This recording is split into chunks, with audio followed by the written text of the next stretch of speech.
Between all the dazzling shows, extravagant casinos, gourmet dining experiences, and iconic attractions, it can be overwhelming to decide how to spend your time in Las Vegas. And while there's no wrong way to do Vegas, a little bit of planning does come in handy. So if you're headed to Las Vegas, here's exactly how to plan the perfect trip. In this video, I'll cover all the must-knows, must-dos, how to schedule your trip, and I also put together a sample 3 to 4 day itinerary and some final tips for navigating Vegas like a pro. I'm gonna break down everything you need to know about getting the essential Las Vegas experience without getting overwhelmed. First, how long should your trip be? The most common trip length to Vegas is usually 2 to 4 days, staying a total of 2 to 3 nights. I think the butter zone is 3 nights. 4 nights if you're coming from a bit further away, like if your drive time or flight time is over 4 hours. Of course, if you're coming from a long way away, like the UK, you'll want to spend maybe 10 days to 2 weeks and add some road trips in as well. But for most people, especially if it's your first time, 3 or 4 nights is going to be plenty. Vegas is overwhelming, and anything longer than that is just going to burn you out. You can't do it all in one trip. You'll just have to come back, and trust me, you will. Next, I recommend you choose your top 4 or 5 must-dos. These are your non-negotiables. Then choose 3 or 4.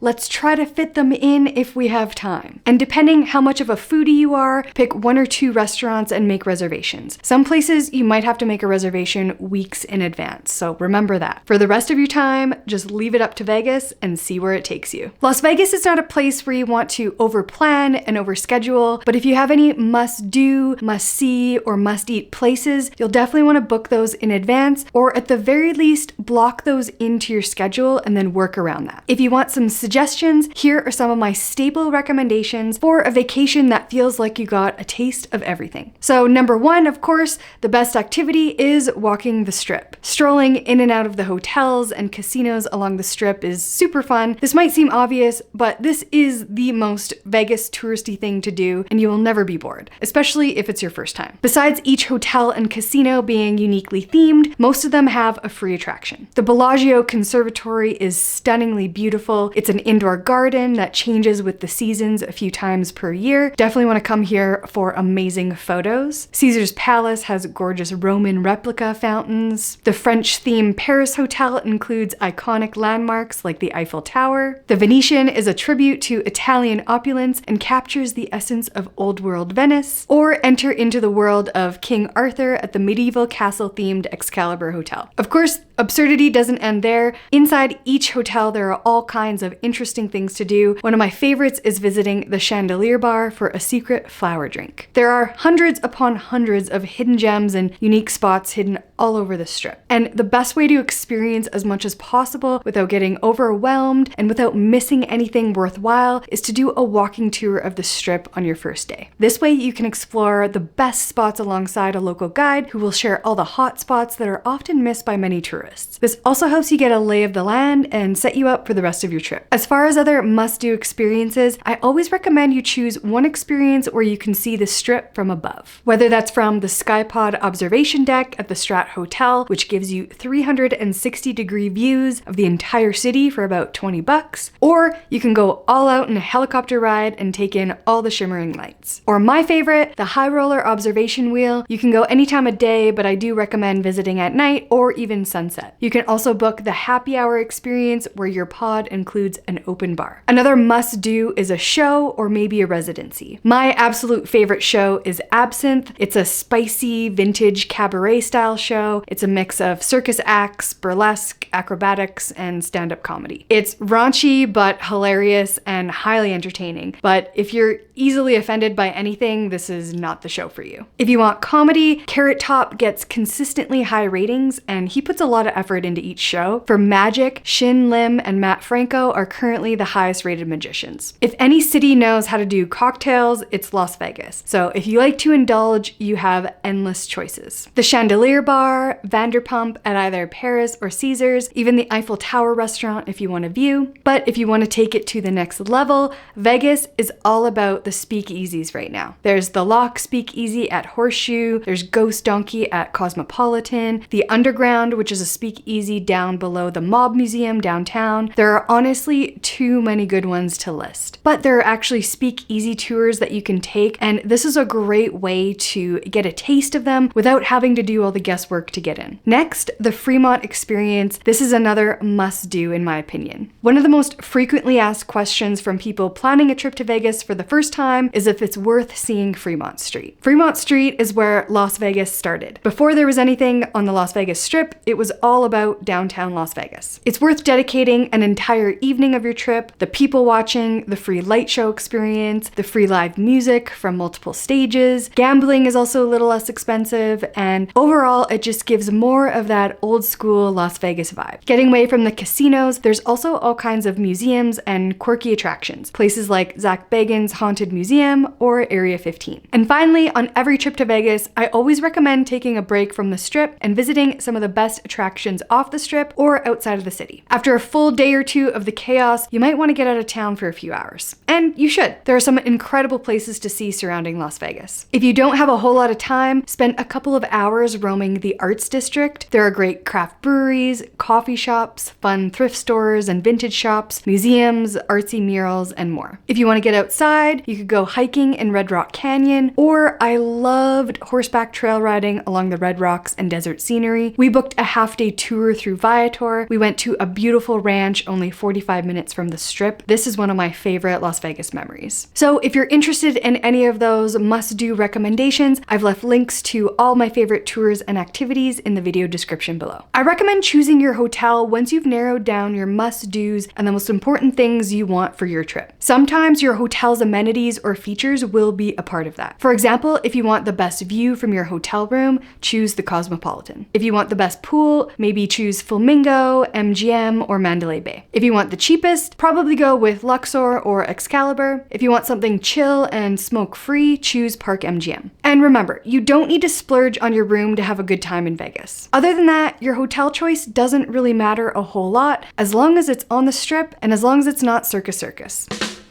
I do have some specific hotel videos on my channel if you want more details. Either way, there's always so much discussion about which hotel to stay at. One of the best new tools out there to help you with that is planin.com. It's a hotel booking site where creators like myself can add their personal tips and things to know about hotels they've stayed at. I find it's a really good way to sift through all the impersonal and anonymous hotel reviews on other sites. And the best part is that when you sign up for a free account, you're going to save up to 40% off compared to if you were to book somewhere on booking.com or Expedia. I've added all my favorite Las Vegas hotels on there that I've stayed at, so you can browse through my recommendations when you're planning your next trip. There's a link in the video description and the comments for you to check out and see what you think. Okay, with all that said, here's a sample itinerary that you could follow for a 3 or 4 day trip. And I've built it in a way so that it's kind of like a choose your own adventure. So if you're going to be in Las Vegas for less than 3 days or longer than 4 days, you can pick and choose based on your length of trip. And in the video description and comments, I've left a downloadable PDF to this exact itinerary, so feel free to grab that to help with your planning. Starting off, you're going to get a nice brunch somewhere. You could try Mon Ami Gabby at Paris Hotel. Their patio is epic. Or at the Wynn, try Jardin for chic takes on American comfort food in a garden-inspired space with a patio that overlooks the pool. If you want a buffet, it's gotta be at the Wicked Spoon at the Cosmopolitan Hotel. After a big brunch, it's time to hit the Strip and do some walking. You can go casino hopping, check out all the different hotel themes and attractions. If you want, you could start by the Welcome to Las Vegas sign for that iconic Vegas photo, and then work your way north. As the day turns to evening, hit up the Link Promenade, maybe you find a happy hour. At the very least, you'll probably need a beverage break, so I always like to stop at O'Shea's for the frozen Baileys. This is one of my go-tos. Once it's dark out, take a ride on the High Roller observation wheel. The pods have some of the best views of the Sphere, which is really fun to watch at night. After that, it's probably time for dinner. On your way to dinner, be sure to stop at the Bellagio Fountain Show, since it's basically right across the street from the Link Promenade. As for dinner options, I'm going to leave out specific recommendations in this itinerary. There are just so many options, and some people plan their entire Vegas trip around the food. But I will say this, for the ultimate Vegas experience, you should probably plan at least one fancy meal if you can. Mayfair Supper Club is a glamorous dark eatery with a speakeasy style, and there's great mealtime entertainment. Or the Eiffel Tower restaurant is just classic and romantic with views of the Bellagio fountains. Of course, you can hit your favorite celebrity chef restaurant, and there are tons of amazing steakhouses in Las Vegas. I'm trying to work my way through them, but one of them I think you should consider is off-strip, and that is called Primal Steakhouse. It's a very unique experience. For day 2, you can have breakfast at any of the places you didn't eat at on day 1, or if you want to go the cheaper route, head to the Miracle Mile shops for some affordable breakfast options. I like La Salsa Cantina for a little Mexican flair, or Blondie's, or Ocean One. Each of these restaurants have a breakfast special for around $6 or $7. If you want more options for the best cheap breakfast in Vegas, I've got a full list on my blog, the link is below. After breakfast, maybe today is a pool day. If you're in Vegas anytime between March and October, the pools are open and several of them now have day clubs and pool parties. If you're not into the pool scene, or if you're visiting in the winter, you could finish strolling the rest of the Las Vegas Strip that you haven't seen yet, or if you've already had a good taste of the Strip, make your way downtown. First, plan to make a stop at the Arts District for a couple of hours, either stroll around on your own, or maybe try a sightseeing foodie tour in this quirky and fun neighborhood. Then make your way downtown to the Fremont Street Experience, and if you want to go a little off the beaten path, you can even visit Fremont East. I love this area because it still feels like true old Vegas. I love the old school casinos like the El Cortez, and as for drinks, a can't miss spot is Atomic Liquors, which is the oldest freestanding bar in the city. Then finish off the night cruising Fremont with all the live music and entertainers. Most visitors to Las Vegas never leave the Strip, which is understandable considering how much there is there. You could visit 20 times and still not have done everything. But after a couple of days, you might need a little breather. So if you're feeling outdoorsy, you can try hiking or even e-biking in nearby Red Rock Canyon, or head to the Colorado River for kayaking at Emerald Cave. Or my favorite that I mentioned earlier, horseback riding. Some of the most famous national parks are also within day tripping distance, like Death Valley National Park and Grand Canyon National Park. There's Hoover Dam, which is close enough to visit on a quick half-day jaunt, or you can combine it with a visit to the Grand Canyon for a full day of exploring. If you don't have time for a full day trip but still want a few hours off the Strip, you could visit Area 15 and check out Omega Mart. It's a mind-bending, immersive art experience that feels like you've entered another dimension. I have a full video on that very unique experience if you're interested. There's also outlet mall shopping, Topgolf, or if you love animals, maybe pay a visit to the Cat Cafe or the Lion Habitat Ranch. If you have any money or energy left over for day 4, I like keeping this as a free day to use for things you haven't gotten a chance to do or want to revisit again. I also have so many more ideas about things to do in Las Vegas, specifically all kinds of fun hidden gem experiences and places, both on my blog and in several videos on my channel. So feel free to check those out too. Here are a few more tips to help you plan your trip with ease. A lot of people visit Las Vegas because they're coming for a specific event, maybe a concert or a conference or a sports game. But if you're not coming specifically for an event, before you book your trip dates, I recommend you check the event calendars to see if there's a massive event happening on your planned dates. While there's always something going on, some events are bigger than others, and it can be helpful to avoid those dates if you want fewer crowds and likely a little cheaper hotel room prices. I usually start with the calendar on Vegas Travel News. The link is in the description. It's not sponsored or anything. This is just a really great resource. Also, when it comes to hotels, peak check-in time is usually between 3 and 7 p.m. and the lineups can get extremely long. So if you've arrived at that time and you just want to get to all things Vegas, you can actually leave your bags secured with the bell desk and then just come back outside of those busy hours to check in. And yes, drinks are free while gambling. Getting free drinks isn't exactly as easy as it used to be, but yes, if you're playing the slots or table games, you will get complimentary alcoholic drinks. I haven't filmed a video on this because it's kind of hard to do in a casino, but I did write a whole blog post with a bunch of tips to help you maximize your free drinks. And stay tuned to my channel because I'm putting together a massive video of all my best Las Vegas tips I've collected over the years. And remember, Las Vegas is one of those places that is whatever you make it to be. So do it your way and have fun. That's all for this video. Thanks for watching, and I'll see you in the next one.